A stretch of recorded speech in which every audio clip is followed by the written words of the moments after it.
Hello and welcome back to episode 6 of The View from 4 Feet and 3 Inches. I'm your host, Cassidy Huff. I am a white woman with blonde hair, black glasses, and my hair is tied back into a ponytail, and I'm currently wearing a icy blue shirt, I guess. And everybody, please welcome my sister to this show. Hi, Ella. Hi. Could you do a visual description of yourself for those who are blind or low vision? Yes, my name is Ella. I'm a white woman. I have brown hair. I would say it's medium brown. Not super dark, not super light. I'm getting into this description. This is going to be the longest episode in the world if you keep doing this. I have a dark green zip-up hoodie on. Anything else I'm missing? No, it's pretty good. All right. It's also off one shoulder. It's off one shoulder. Yeah. And I have brown eyes, for those wondering. Okay. Beautiful brown eyes. All right. She's not single, just so you know. All right, so starting off, I had Mom on the last podcast, and just like I gave a warning early in the episode, then I'm also going to give a warning now if you hear dog noises like that one, cats, water. We have 3 dogs and 4 cats in this house. There's a zoo. 3 humans. That's what Mom said too. Oh. So there's a lot happening, so I apologize. We could cut 15 times and it wouldn't matter. All right, so for those of you who don't know, I'm 22. Ella just turned 18. She graduated high school this weekend. Yay! And so we have a 3.5 year difference between us. I was born first, obviously. So I really struggled coming up with questions for you, mainly because it was a lot easier to interview Mom because she had a life before me. Right. So she had a life before disability where she wasn't super involved in the disability community and whatever. And then she was just kind of thrown into it because I was born. Right. But you've never known that. You didn't have a life where disability wasn't. There was no life before Cassidy. There was no life before me. There was no life before disability. So you didn't really have any preconceived notions. And then your life was changed, So yeah, I really struggled with coming up with questions, but then I came up with a lot. Okay. You've seen them. I'm a very loud laugher, guys, so it's okay. Get ready. I can turn you down. I had to turn Mom down 10 decibels. Oh boy. Because she just it got progressively louder throughout the whole episode. Yeah. Okay. So we're going to start with growing up. What was your first memory of me or us together? That's a good question. I gave you these questions in advance. I know. But now that I'm here thinking about it, it's a little different. Right. I wouldn't say it's anything particularly crazy, special or crazy. No. Probably just us hanging out at Grandma's house, you know what I mean? Yeah. Playing in the backyard. We used to have this kiddie pool in the backyard with sprinklers. I forgot about that. Yeah, that's probably my first memory of us. It's probably July or August, and the sprinklers are on in the front yard, and we're running around. Yeah, that's a good one. Nothing special. Nothing crazy. Did you know or recognize that I was different at all before you started going to school? Not really. I wouldn't imagine why you would. Yeah, right. I was just your sister. I think perception at that age, especially self-perception, is so strange. It's such a strange thing for kids, and I'm not staring at myself in the mirror for hours as a 4-year-old. I'm looking at the people around me the most. Yeah. So if I see my sister who has a pretty apparent physical disability, I'm not really paying attention to that. I'm more worried about she's annoying me. Right, she's annoying me. When's my next snack? I need a nap. Right. That wasn't really a priority for me. And I don't visually I knew you looked a little bit different, Because we were going out in public and you saw other kids our age. Yeah, But that's the only reason that you knew. Yeah. And also, like, everyone, if everyone around you as a kid is acting normal towards a situation, you're going to think that that's... Yeah, you're going to feed off that energy. Yeah. So there was no reason for me to think that you were different in any way, right. I guess. So then once you started going to school, did anyone say... Because we're 4 grades apart. Yeah. So you were going to kindergarten. We had kindergarten in our elementary school, right? Yep. No, we didn't. You went to a different kindergarten. No. You went to a different preschool. Yeah. So when you were in kindergarten, I was in 4th grade. Yeah. So we were going to the same school, and people already knew who I was. But I would imagine kids in your class obviously didn't know who I was unless they had siblings in my class or whatever. Did anybody say anything to you about me? Because I wasn't in special ed. I was in mainstream. I don't think anyone directly made comments towards me, no. Mm-hmm. But I think I became hyper aware of the kids in your classes who were mean or whatever. Bullying me. Yeah. Yeah. But well, also, that was about the peak of my bullying, too. Yeah, and I think a lot of the kids in my classes also had older siblings in your class or a grade or 2 above you. Mm-hmm. And so I think, honestly, I would say the parents at our school did a pretty good job of being like, hey, don't be a jerk. Yeah. You know what I mean? Like, I think, I don't know. I don't think anyone really directly said anything to me, but it's definitely when I started noticing, like, I would say when I was in kindergarten, I was like, what the heck? No one else looks like this?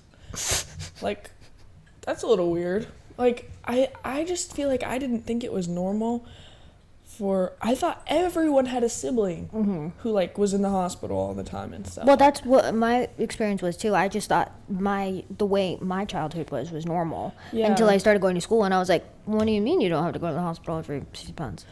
Are you okay?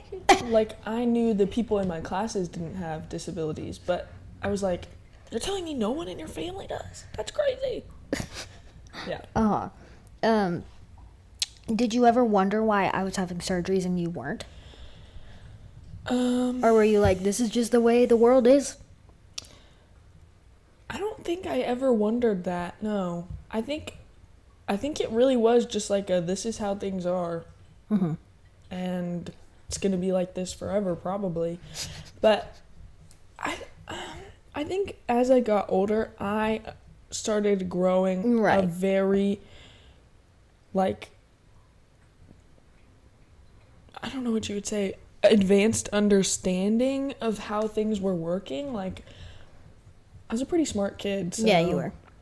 I feel like I there was never like a sit down conversation of like, oh, your sister has this, disability and this is why she gets surgeries every 6 months. But like through context clues, I was picking up all this information as a kid. So you were never like, I wonder why this is happening, because you were going to appointments. Not really. I mean, yeah. You were going with me to appointments, so you were getting all the information that I was getting, but nobody was dumbing it down for either of us, because mainly people were talking to Mom. Yeah. So I feel like I had to put a lot of things together about my body, so I feel like you were also putting those things together. Yeah. Also, it's not like anyone was purposely like keeping me in the dark about these things. It was very much like Ella's aware of these things, and this is what's happening. If she has questions, she can ask. Yes. But I don't feel like I don't remember you asking me any questions. No, I don't think so. But yeah, I don't think there was ever a point where I was like, why am I not having surgeries? Because I think a big context clue for me was I didn't look like you. Yeah.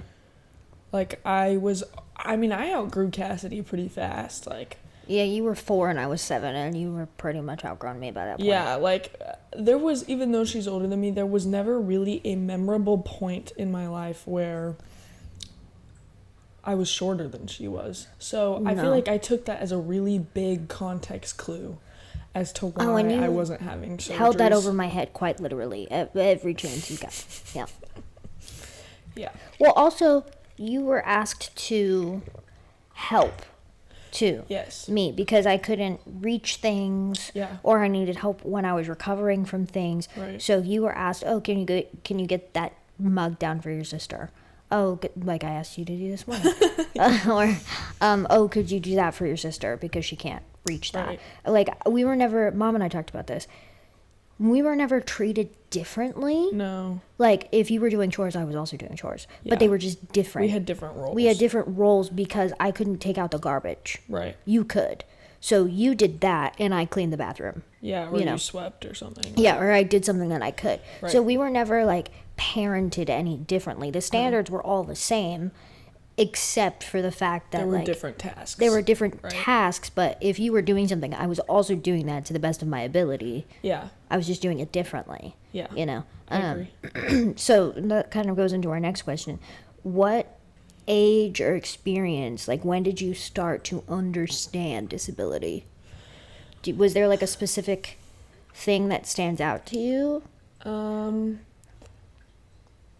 I can't think of a certain instance that specifically stood out to me, but I think when you started going to summer camps. No, this is what Kaz and I were talking about. I was like, this is really difficult for me. Sorry to cut you off. It's okay. It's really difficult for me to come up with questions for you because I was like, I started going to camp when I was 7. Yeah. You were 4. Yeah. It wasn't like you were never surrounded by disabled people. No. You were surrounded by me your whole life. And then I started going to summer camp and you were coming to drop me off and pick me up. And there were family events. And there were family events. And so Yeah. you were surrounded by other disabled people and other siblings of disabled people when you were like 4. You also had your Make-A-Wish at a pretty early age, and I think Yeah. that was a big part of me understanding, like, oh, there's something bigger going on here than You just, were like, my 2? sister looks a little bit different. You know what I mean? Like, there's no better way to describe I think that. I was almost 5, so you were like 2. Yeah.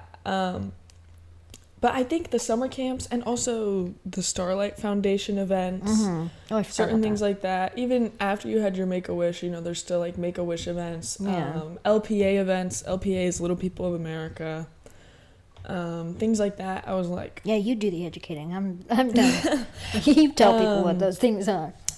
I think that's really when I started to, like, understand the fundamental, like, not definition, but These are the different ways disabled people can look. Yes. This is why she looks different. Yes, and that not every... I think for a long time, I thought that every person who had a disability had dwarfism. Like, I didn't realize That would make sense. there's, like, other kinds of disabilities, like, at all. Like, I didn't realize other people were in wheelchairs or had They were like, mobility aids for different everybody's reasons. just small. Yeah, like, when I And they have first health saw problems. someone with, like, cerebral palsy or something, and I was like, Why aren't you're you tall. What do you mean? You're not disabled. You're tall. You're taller than me. What? Yeah. Yeah. I think that's kind of funny. Yeah, but I would say when you were going to summer camps and stuff, I was like, oh, there are other people in the world who have similar things. Also, for the camp sessions that you were at, a lot, like, it's defined, each week is defined by what kind of disability you have most of the time. Yeah. So that all the kids have something in common. Yeah, there's, like, a bonding experience there. So I think that also fed into the fact where I was like, you're not short, you don't have a disability. But, I mean, obviously, that was a Yeah, because the camp I was going short-lived to, time in my life. the camp I was going to, like, the skeletal dysplasia week, we were all small. Yeah.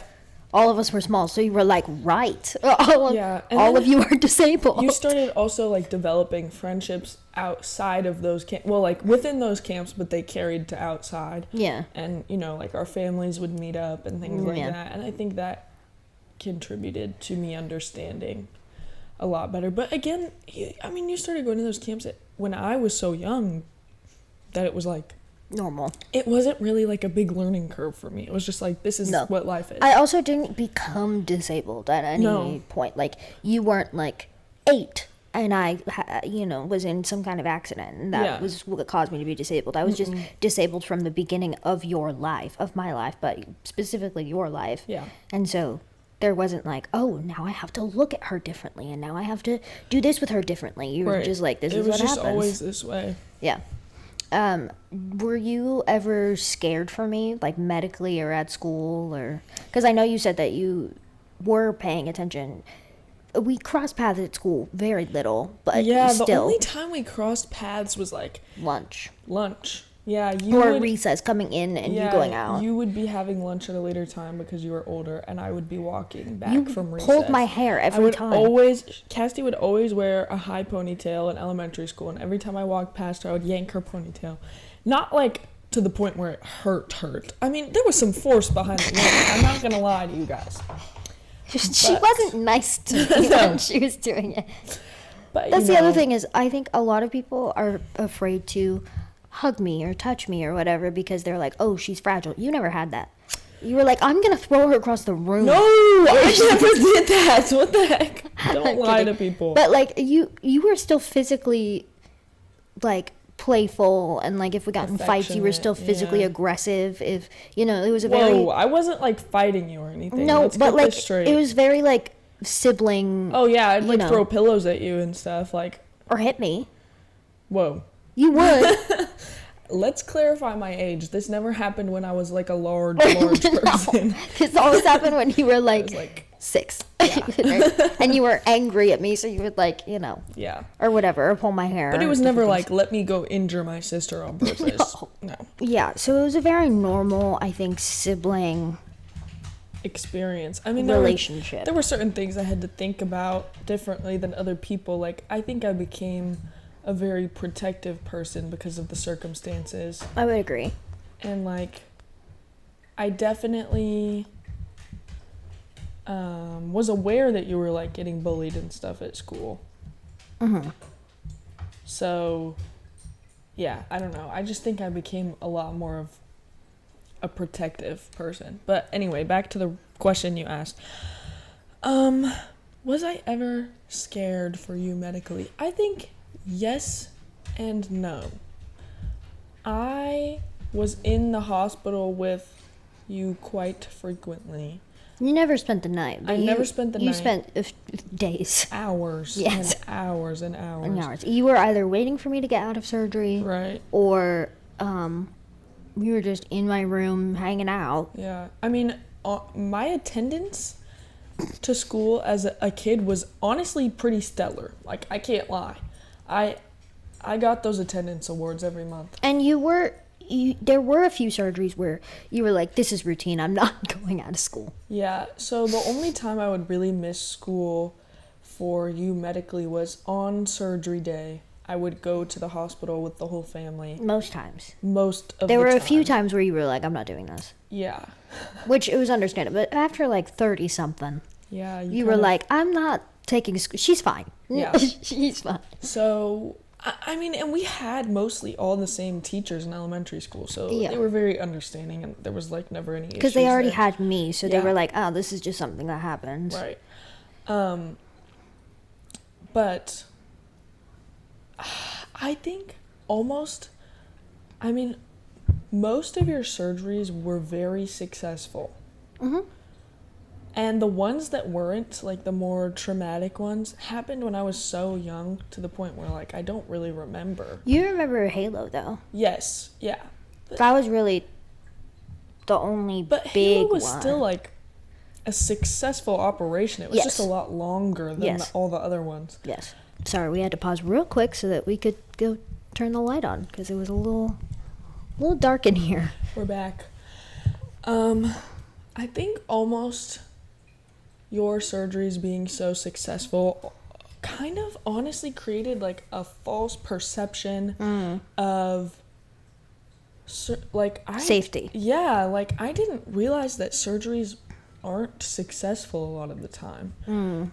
Like, I mean, I did. But when other people in my life, like their family members, were going in for operations and stuff, and they were super scared or you were like, nervous. What's wrong with you? Yeah, I was like, you're fine. It'll be fine. Like, just get over it. And then I think when I had, like, one of my first friends, like, one of their family members passed away from an unsuccessful surgery, I was like, whoa. That can happen? Yeah. Because, like, you just had such a good team of people, but also you had the same people doing your surgeries every time. Every single time. Because, like, they needed to be specialists in those areas and incredibly educated about the certain type of care that you needed. So, yeah, I don't know. And then when it came to, like, grandma and stuff being in the hospital, even though I was in high school, I feel like I almost still had this false perception in the back of my mind of, like people don't die during operations. That's just not something that happens. No. So only in Grey's Anatomy. I was like, it's just gonna work out. You know what I mean? Yeah. And then things don't, and you're like, man. So I see that was kind of like a rude awakening for you. Yeah. I mean, like, I was in high school. Like, I knew bad things happen, but because, like, all of your operations and everything were so successful when I was younger, I mean, there were complications, but you never died, obviously. So it was like a false little safety net in the back of my mind, you know? Yeah. I understand. That makes a lot more sense for me, because when you were younger, you were like, I'm gonna become an orthopedic surgeon. Yeah. You know. So I wondered where that switch was for you, when you were like, I'm going to become a surgeon, and then all of a sudden you were like, I no longer want to become a surgeon, and everybody in the family was like, okay, after like 10 years. Yeah, I thought I wanted to be a doctor for my entire life. Yeah, and so I was wondering why that switch was, but yeah, and you explaining it that way makes a lot more sense to me. Yeah, it's like, you can't save everyone. Yeah, and that's hard. Kind of a harsh thing it was a really harsh thing for me to face for a long time. Yeah. Yeah. Anyways. Anyway, have you ever had to correct friends/people at school for saying something ableist or making fun of 100%. someone with a disability? Really? 100%. Well, okay, so when you were in elementary school, right, everybody knew who I was. Yes. Because I was 4 grades older than you, so I had gone through school before you, and so a lot of the kids knew who I was, all the teachers knew who I was, and so I feel like it was and also we were children, but middle school we went to different middle schools, and then we went to different high schools. So in middle school and high school, unless kids came over here, did they know you had a disabled sister?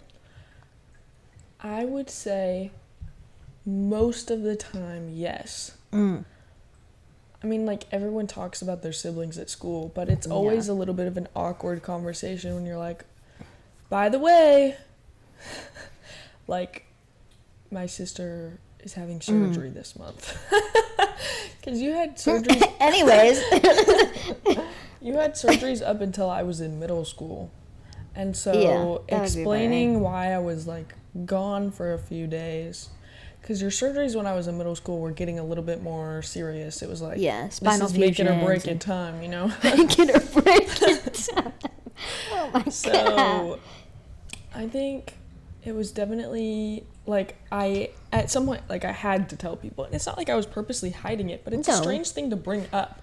Yeah. Like, you don't casually drop that in conversation. I would just imagine people being like, yeah, one day my sister and I were jumping on the trampoline. Ella, you get it. And you were like, no. I don't. I was never allowed on a trampoline. Yeah, but I also went to high school with a lot of the same people I attended middle school with. So it was kind of like it became more common knowledge. I mean, there were other schools that fed into my high school. So obviously there were people that, like, didn't know. But also, social media is a big thing. Yeah, and that was about the time that I started social media. Yeah, and so, like, you'd be popping up on people's For You pages, and I would get texts like, you have the same last name. Do you have a sister? Because, like, our last name is not super common in the area that we're in. Like, I haven't met anyone else with the same last name as me. Me neither. And, I mean, we don't look as alike as, like, you and Mom do, but we have certain similarities. Yeah. And also, it's pretty obvious when someone looks at my Instagram following and I have someone with a blue check mark following me. It's not like I really care. Yeah, all they have to do is literally just go to your following. First situation. You know what I mean? Like, I never thought about that. Yeah, because you don't just, like, casually drop that in convo. Mm-hmm. But, yes, I would say people know. Also, like, even though you lived in California for the whole time I was in high school, pretty much, like, there were still times where you flew up Mm-hmm. to Washington, and you went to, like, Choir concerts. yeah, and choir concerts, games. football games, watched me, like, cheer and stuff. Yeah.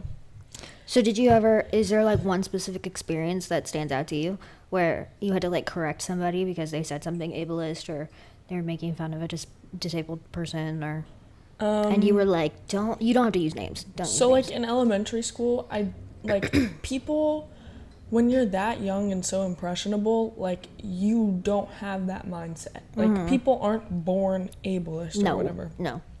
It's definitely a taught or a learned behavior. Right. And so in elementary school, like, no, I don't think that really happened. Not that I can ever remember. And if it did, I would think that the teachers who had me Right, would have been exactly. like, don't do that. And then in middle school, I think it was like, everyone starts getting a little bit more, like, not rebellious, but, like, kind of, Confident.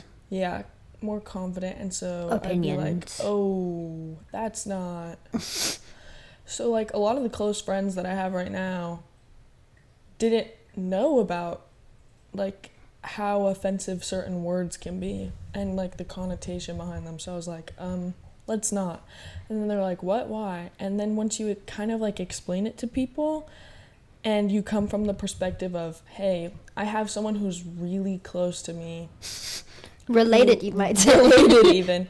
Lived in the same house with Right. me for 15 years, Who, possibly. like, is negatively affected by those words.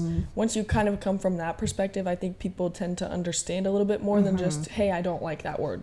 Don't Or, use hey, don't be mean to people who look different online. Like, I think once you come from the perspective of, this is why it's so hurtful, then people tend to understand more. So most, if not all, the conversations that I've had with my friends or people around me where I'm like, hey, don't do that, they're very understanding Receptive. of that and receptive. Well, I think you've also chosen your friends really well. Yeah. So, like, the people you've surrounded, I mean, at least from what I've seen, hopefully, the people that I've seen you surround yourself with, like your friends and stuff, are really,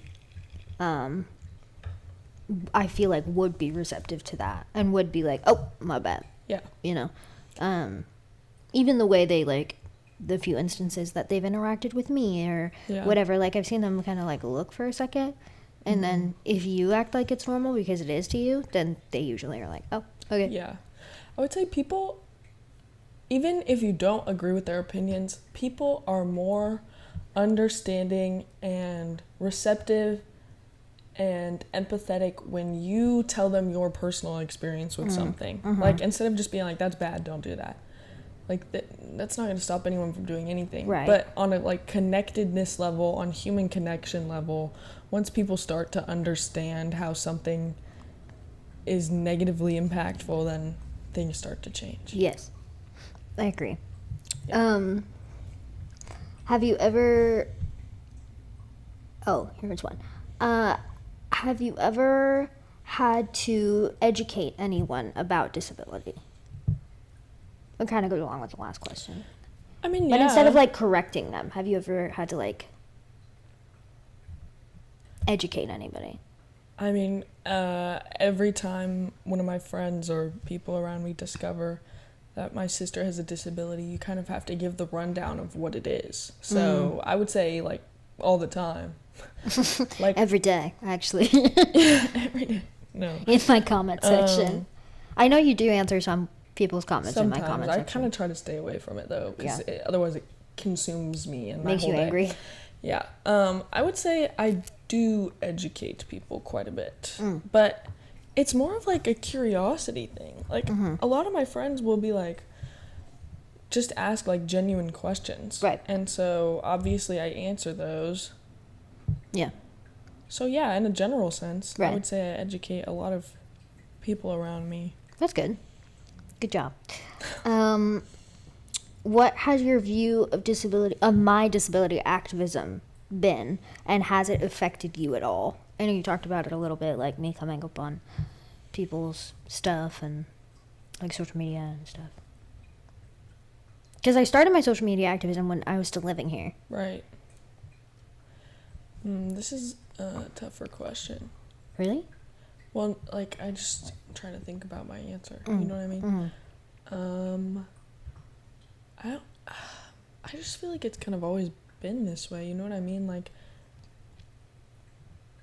I know, like, you didn't start really posting videos until probably, like, my freshman year of high school-ish. But we, like, I don't know, you've always been very outspoken and, like, active, not even just online, but, like, in real life. So I wouldn't say it really changed much for me. Like, it kind of just feels like it's always been this way. And in terms of, like, your posting or whatever, I mean, like, people definitely send things to me. Do they? Like, not in a negative way. They'll just be like, oh my god, your sister's on my Instagram today. And I'm like, cool. She's Great. in my house right now. Just send a picture of me on the couch. She's here right now. Yeah. But sometimes it does get a little frustrating where it's like, I mean, a big part of the reason that I went to the middle school and high school that I did is because I always lived in your shadow growing up. Like, it wasn't your fault, it wasn't my fault. Like, it just, that's the way it was. Yeah. Because, like, we had all the same teachers, we knew all the same people, we grew up in the same community. It was like, I didn't have a name growing up. It was just, oh, there's Cassidy's sister. So, because of that, I think I was definitely more inclined to go into a different district than you for the remaining years I had of school. Because we ended up moving, and we kind of got to pick and choose where we went because of the area we live in. But then, like, when in, like, early high school, when people started finding you online, I was like, dang it, can't be my own person anymore. No. Like, and it wasn't your fault. It was just like, man, I'm back to living in someone else's shadow, and I can't be my own person. Because, like, at my high school, it was like, no one knows me for being anyone's sibling. I'm an only child as far as they know. And it's not like I was trying to purposely hide you, but sometimes it's nice to have your own, like, personality and individuality outside of your family. So, I don't know, it was like, dang, I'm no longer my own person anymore. It's just like, I'm back to being Cassidy's sister. So it's like, it wasn't, like, really upsetting or disappointing to me. It was just like, here we go again. I don't know. I think I tried to, in high school, really create my own identity, and then it was like when a lot of people at school started finding out that you were active on social media, it was like, oh, the focus is not on just me being my own person and, like, people liking me for me anymore. I mean, people obviously like me for me. Yeah. I'm a delight. But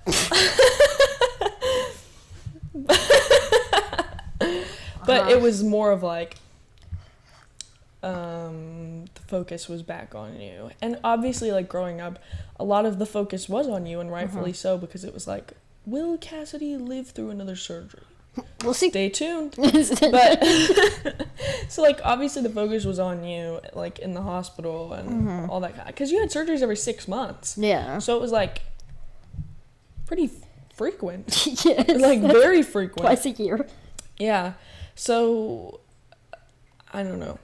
I think it was just a learning experience for me to become my own person outside of the house. Yeah. That's a good answer. What do you think the biggest misconception about disability is? That is a good question. The biggest misconception about disability, I would say,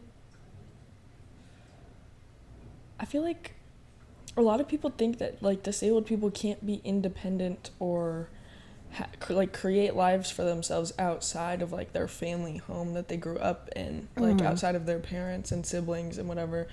So many disabled people are, like, incredibly independent and, like, even if they're not, you know, like, they still have their own life outside of. Yeah. I think it's such a big misconception is everyone thinks you're going to have to rely on, like, me and mom for the rest of your life. And it's like you live states away. Or even that, like, we always get questions, Kath and I always get questions about, like, is he my full-time caregiver? Right. You know, it's things like that. What? It's like, why can't I just be myself? You. Like, right. provide for myself. And right. what people don't know is I lived by myself for 2.5 years. Right. 2 years. Right. I just think it's like, when people sometimes people ask me, like, oh, what are you going to do after college? Like, aren't you going to have to help your sister? No, I'm not. She literally, like... No, she's fine. Like, I mean, obviously I help you if you ask me. Yeah. But it's never a come over for the day, I need help doing stuff. It's like, Ella, can you get that thing off the top shelf of the fridge? Or can you move this? Right. Or... It's like... And if you can't, I figure it out. Right. Or ask someone else. I don't think people realize we live states away from each other. Yeah. I mean... We don't live together anymore. Yeah. So I think the biggest misconception is, like, lack of independence. People think that, like, disabled people don't have their own lives or anything outside of their families. Their and that's own just families. not the truth, right? Yeah. I think I skipped this question, but what was your favorite memory of us growing up? My favorite memory? That's a good question. Oh, even though the hospital is not, like, a very positive place for most people, it is where, like, half of my childhood took place. So I think you kind of have to turn it into the positive, otherwise... We had a lot of fun in the hospital. We did. Like, I did. almost looked forward to going to the hospital sometimes because I was glad you like, did. I'm about to see all the people I know. I'm about to get some snacks. Free snacks. Not really, but I mean, we were paying millions of dollars, but you got free food. Like, I think spending time with you in the hospital was a lot of fun. We pulled some pranks. We did. We played a lot of games. There was a lot of Uno played. There was a lot of... Battleship, right. A lot of video games. Yeah, and even though it's hard to be put in a caretaker role at such a young age, I think it has helped me emotionally develop into the person I am today. I think I would kind of be a jerk, maybe, if I didn't have those experiences in my childhood. I helped you from becoming a jerk. Possibly. I think it's helped me develop a level of emotional intelligence that a lot of people don't find until, like, their 20s. So I think compassion, empathy. I think I've developed a very unique perspective of the world at a younger age than most people do.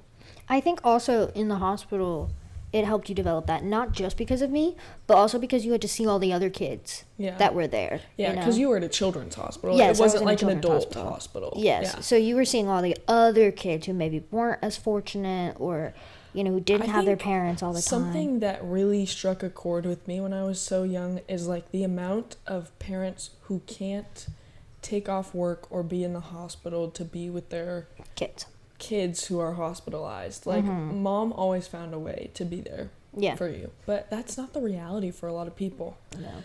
No. Our grandparents helped a lot in being able to take me during the day. And also I lived with them pretty much the whole time you were in the hospital. Yeah, because you were so young. Yeah. I think it really shocked me how many kids are alone in there. And that was hard to see. Yeah. But back to favorite childhood memories, more positive note. I think I have a lot of really good memories in the hospital. I think also seeing the amount of adults who, like, have a genuine compassion for, like, helping children in the hospital was a really powerful thing to watch. I think part of, like, my favorite memories of me in the hospital was, like, when you were old enough to take me by yourself. Yeah, that was so much fun. We'd be roaming the hallways and, with like, the wheelchair. In my Halo, just running around. Now, I'm like, you trusted a, 13-year-old. Not Not even. even. I was You were like 11. You were like 10 or 11. Just to go. I was like, who's in But charge here? I developed like such a can't- strange sense of like responsibility and like morals when I Yeah. was young because of those situations where it was like nothing was gonna happen. No, also, if anything did, we were in the hospital. Right. It's a very Like- safe place to be. It was a really safe place to grow up, honestly. It really was. Also, like the child life specialists and stuff. Like, there like was so much fun stuff. the to do. different therapists, like the writing therapist, the art the therapist. music therapists. Yeah. There was also like a playroom. Yeah. Yeah, I was tearing it up in there on the daily. But I think it provided me with a very unique childhood. I mean, like some of my best memories growing up take place at Seattle Children's. Yeah. Me Which too. is such a strange thing. It's like, It's a very niche. right, like, Place to and go. it sounds kind of sad, but like, I don't know, the people there kind of become family. Yeah. Still. Yeah. You invited some of them to your grad party this To my weekend. graduation party. Yeah. Okay. This next question. If you had a disabled child, and I know you're not going to have kids, but for the sake of the question, if you had a disabled child, or if you had to take care of a disabled person for a long period of time, do you think that you would be more prepared than someone who has never had a disabled sibling or family member? 100%. I think growing up with you has given me a unique skill set. I don't know how else. What does I that would skill set describe include? that. Like, Administering meds, yeah, on a schedule. Like, emptying drains. yeah, I have so much random medical knowledge. Oh, It's remember that? crazy. Remember that one time you had to take a dressing off my back? Yeah, like, I also learned how to think on my feet so fast as a kid, like, because like sometimes things don't go as planned medically, and they send Cassidy home, but maybe really she wasn't ready to go home, and things happen. Or you had to and- take care of some emergencies because mom wasn't here. Yeah, she was at work or Or out of whatever. town or whatever, and Yeah. you were really the only person that could, like, I was incapacitated. Right, like. I could direct you sometimes, but I just think, yeah, I would be a lot more prepared than a person who has never has encountered never disability. encountered disability in the way that I have. Mhm. I mean, but I feel like that's with everything. If you have more experience with something, you're going to be more Yes. prepared. Yeah, also just like knowing where to find resources for certain things, how to reach out to people, how to advocate for yourself in a medical setting. I think that's a really important skill that no one learns until it's like too late. Like it's now or never time, and you don't know how to advocate for yourself or anyone else in a medical environment. That's a really hard thing to have to learn in Quickly. stressful situations. Yeah.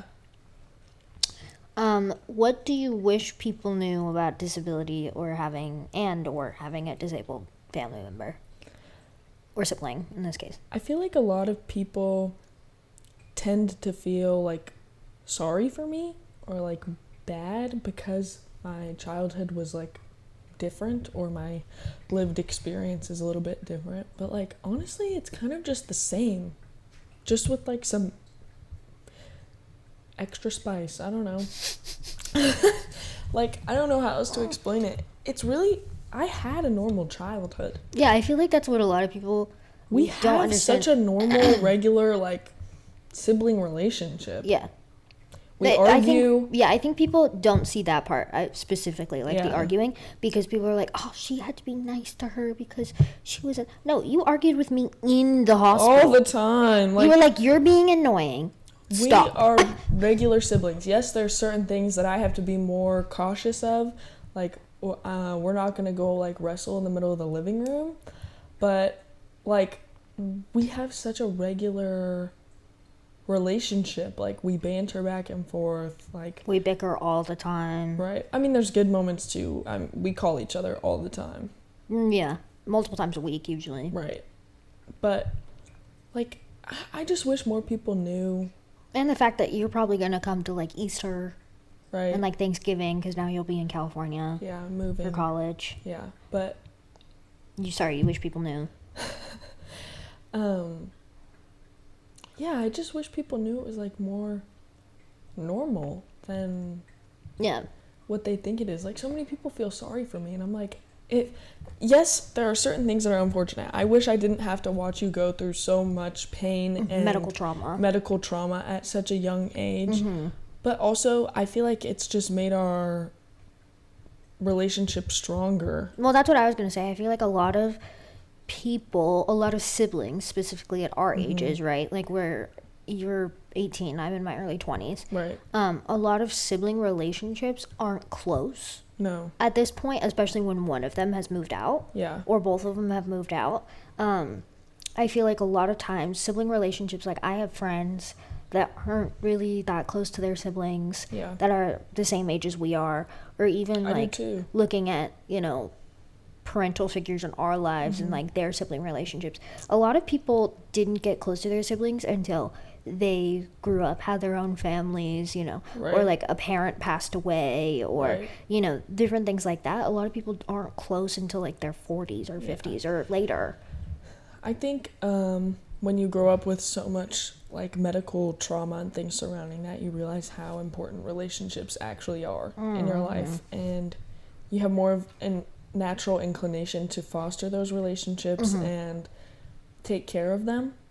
And I would say I'm pretty grateful for that, because a lot of people don't develop that with their siblings. Right. It's kind of just like, oh, we're done with high school, we're both out of the house, bye, like we'll talk maybe once a month, holidays, Christmas, cool, but that's kind of it. I don't know, I just think we do have a pretty close relationship. I agree. All right, those are all my questions. Is there anything else you would like to say? I don't think so, no. All right, thank you for coming on the show. Thanks for having me. All right, everybody. Thank you so much for watching this episode of The View from 4 Feet and 3 Inches. Make sure to like, subscribe, comment, leave a 5-star review, depending on where you're watching. And go watch my episode with my mom that happened last week. For us, it's still this week, but last week for you. And again, thank you so much for watching, and I will see you next time. Bye. Bye. Boom.